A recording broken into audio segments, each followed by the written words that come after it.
Hello there, ladies and gentlemen. Bonkekook here, aka the Lonely Achievement God. And today I'm coming at you with a couple more introductions to some achievements in MLB The Show 21. Today we're going to be covering the March to October mode. You can get 3 achievements at least going through this mode. I do recommend, as always, going into the settings, making sure you are on beginner and casual difficulty for everything, and then also making sure that your sliders are set up in a fashion similar to mine to help you out, especially if you are new to the game. The only one I would be worried about for you is the pitch speed. Feel free to jump back in here and change that to whatever pitch speed you are comfortable with. I prefer having the pitch speeds very quick, so that's more of a personal preference. But once you have everything figured out, head to March to October mode, and we're going to go ahead and start a new one. March to October mode has 3 different achievements, none of which are going to be popping in this introduction. I'm not going to be showing off the specific things that may happen, because the first achievement is probably an hour or two into the mode, so I'm not going to sit here and record the first hour or two. The other 2 achievements are for winning in the playoffs, and as we go through this introduction, you'll understand what I mean. So, I'm not saying this to upset the apple cart or anything like that, but the LA Dodgers have the best roster in the game. You cannot use custom rosters in this mode, so your best bet is to use the Dodgers, especially if you were just looking for the achievements. The Dodgers are the team you are going to want to pick. This is not to disrespect any of their teams in the favorites position. The Dodgers just have the best lineup and pitching top to bottom.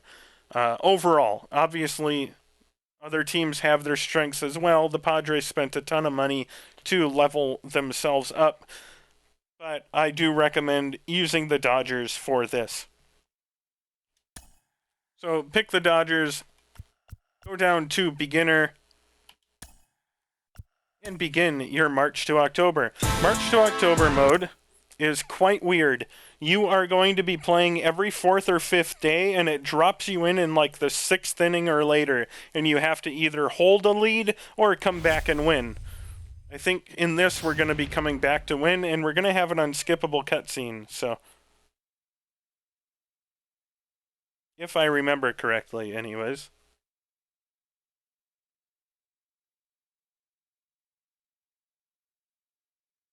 What you doing, game?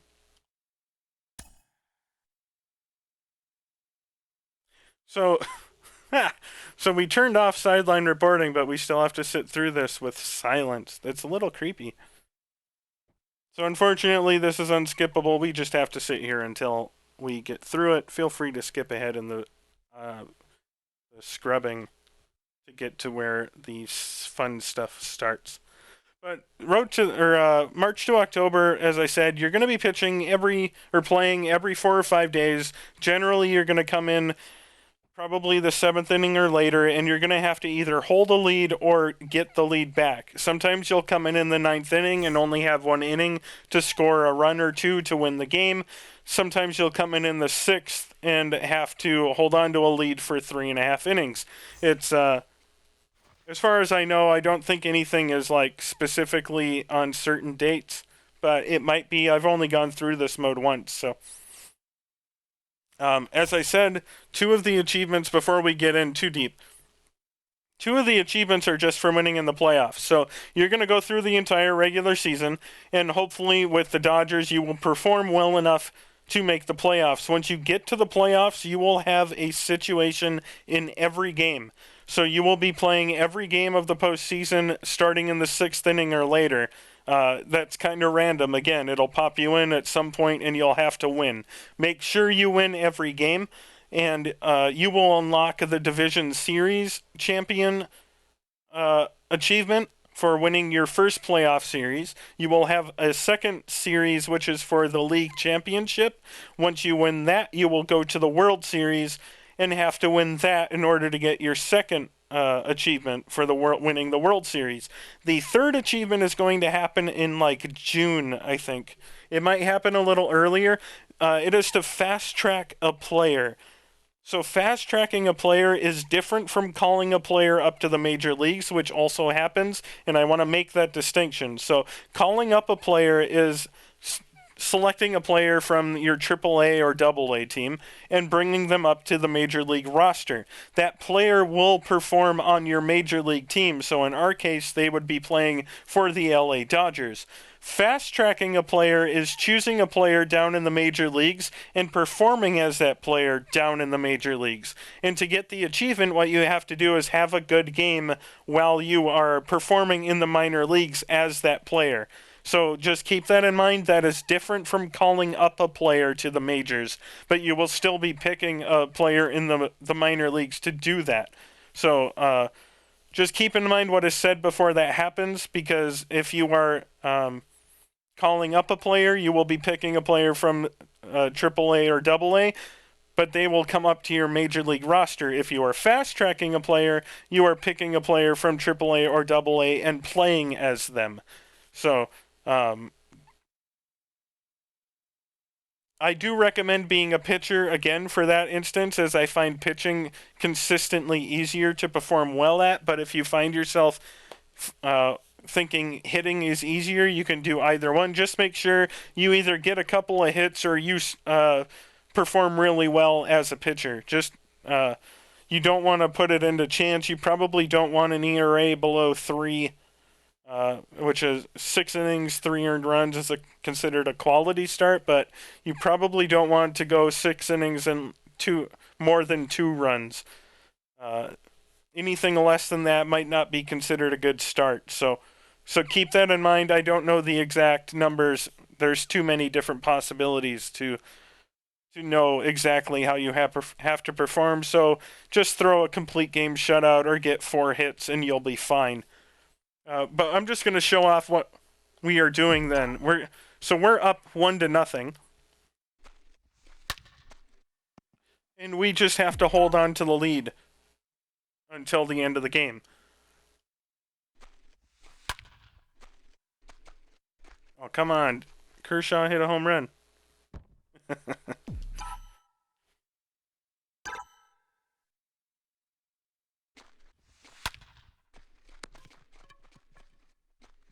Now, the good news is we don't have to score any runs here. We can just pitch really well. But the Dodgers roster is loaded, so top to bottom, you have a pretty good shot to get hits with almost anyone that isn't a pitcher. And you do actually play like the trade deadline, but that's kind of a extra thing. You don't need to worry about that too much if you're going for the achievements. As you can see, I just blasted a home run. The sliders make the game significantly easier.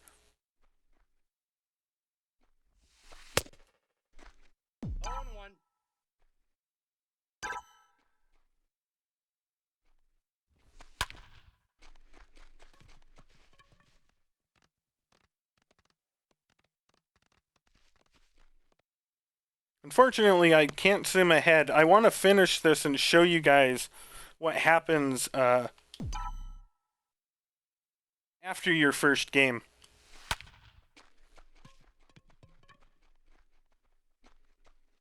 Because what happens is you have a momentum meter.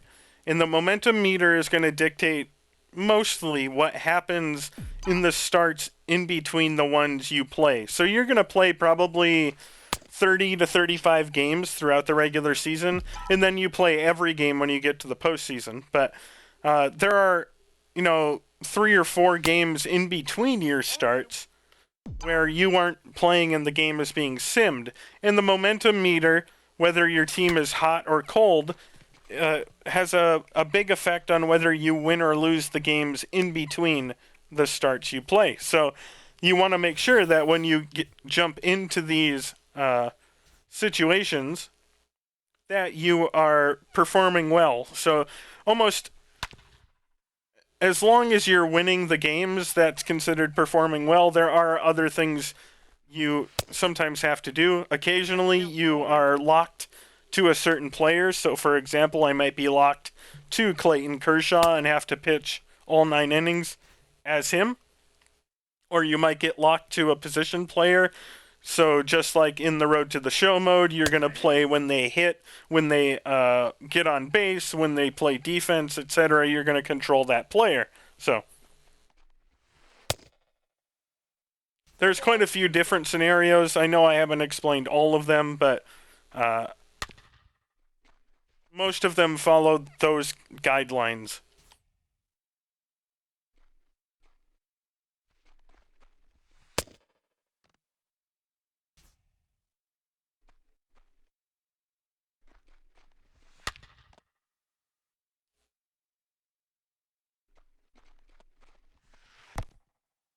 No balls, 2 strikes. So again, as you're working through this mode, you may unlock some of the random achievements. For example, getting 4 hits with one player, stuff like that. You may just stumble upon them. I actually got a couple of random achievements in this mode. I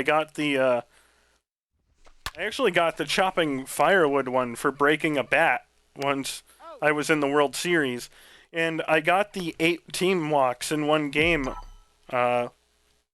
just by playing this mode. So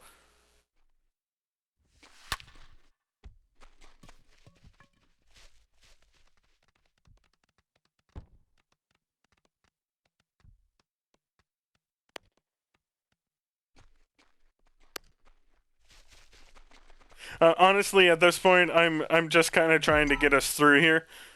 So I just ran him out because I want to get to the end of the game so you see what happens. I'm trying to do this as kind of an introduction to the mode so that when you play it yourself, you'll have a better idea of what's going to happen.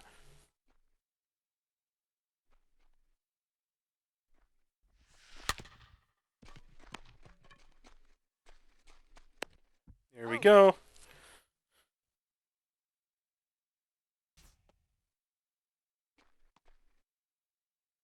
Unfortunately, pitching can take a while. Batting is much faster for the most part.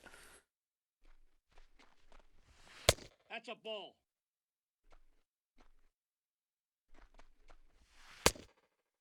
One ball. We're going to go through everything here.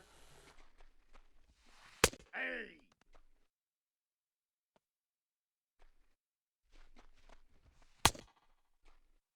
Oh and 1. Now, in theory, you're supposed to follow what the game is recommending you do, but with the sliders the way they are, and with the level of pitchers you're likely going to be using, if you're sick of following what they are doing, you can just throw whatever pitches you want, and you'll probably be fine. But make sure you're comfortable with what you're doing before you start doing that, because it can result in you giving up runs and losing a situation. So we moved on ahead to the 8th.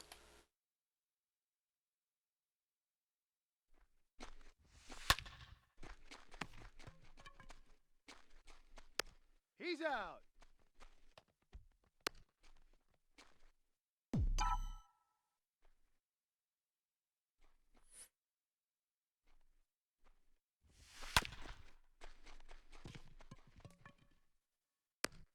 Got him. We did make the sliders for fielding and throwing and all that maxed out, so some of those infield hits that happen in real life aren't going to be happening in the game. But that's a sacrifice I make to make my own fielders perform well as well. So I would rather have both ends be good than have one of them be bad, or both of them be bad. And also, I hate errors. I hate errors happening in video games. So I try to get rid of that as much as possible. Yeah.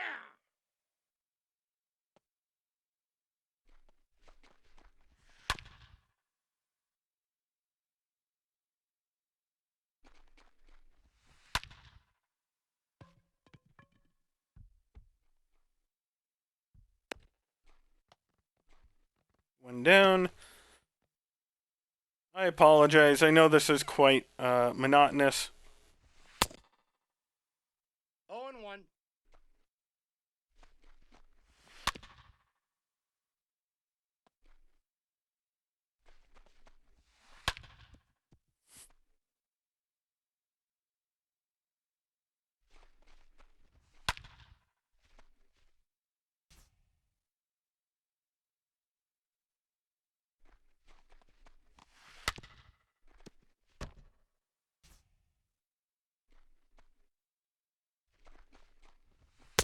Nope.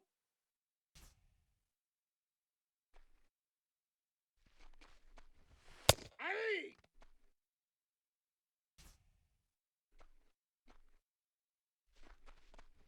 Ah.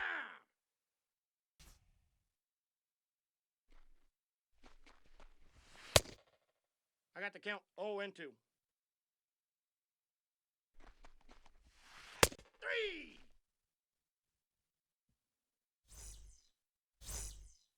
And we're to the top of the ninth.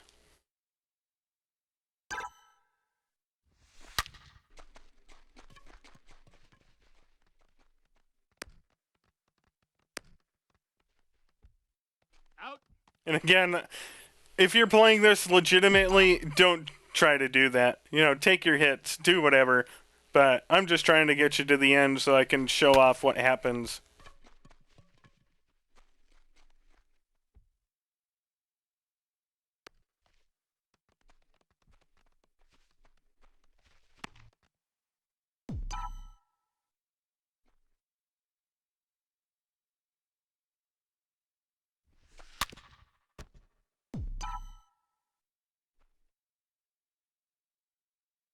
We will go ahead and Foul ball.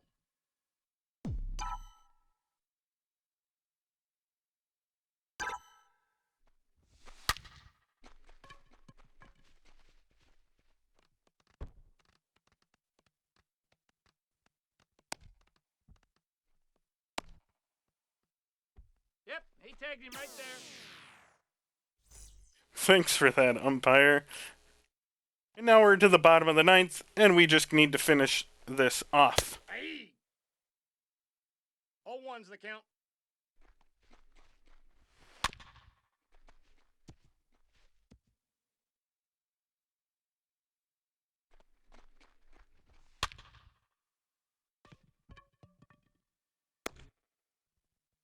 There's one.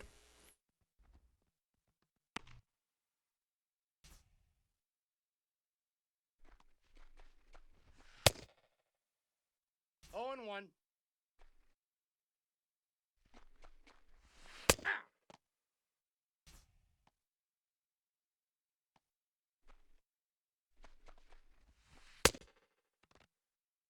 There's two. And we will get this final out. Aye.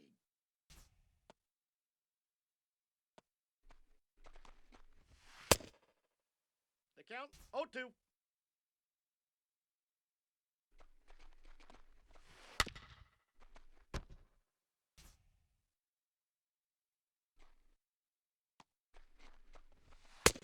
Inside, ball 1.